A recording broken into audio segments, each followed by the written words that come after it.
அளவுக்கு ஃபெசிலிட்டிஸ் இருக்கு இப்பெல்லாம், பழைய மாதிரி கிடையாது. சரியா? சோ இப்ப ஆரம்ப ஸ்டேஜ்ல கண்டுபிடிக்கிறதுக்கு நம்ம என்ன பண்ணணும்? அதோட அறிகுறிகள் என்ன?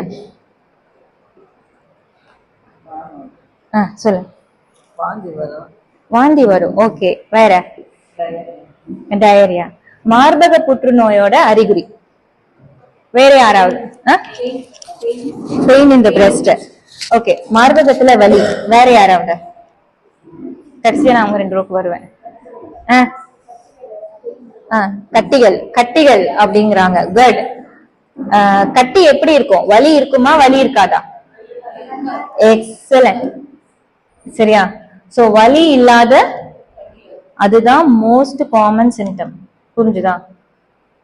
அந்த கட்டி தான் வலி இல்லையே, வலிச்சா பாத்துக்கலாம், பிள்ளைங்க ஸ்கூலுக்கு அனுப்பணும், என்ன வீட்டுக்காருக்கு பேக் பண்ணணும், லஞ்ச் பாக்ஸ், நிறைய வேலை டெய்லி நமக்கு இருக்கும்.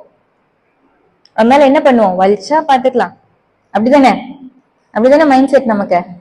இந்த இனிமே பிஃபோரா பாத்துக்கணும். சரியா? சோ வலி இல்லாத கட்டி தான் வந்து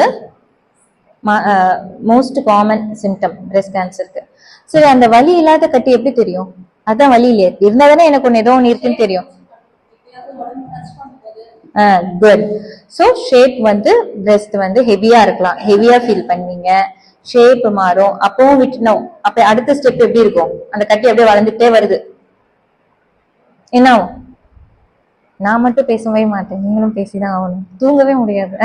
அடுத்து அந்த கட்டி குட்டியா இருந்து அப்படியே வளர்ந்துட்டே வருது. அப்புறம் அது தோலுக்கு போனா எப்படியா இருக்கும்? அந்த தோல் ஆரஞ்சு பழ தோல் மாதிரி இருக்கும் தோலுக்கு. அப்ப கண்டிப்பா உங்களுக்கு தெரியும். அந்த ஸ்டேஜ்ல பார்க்கும்போது அது T4.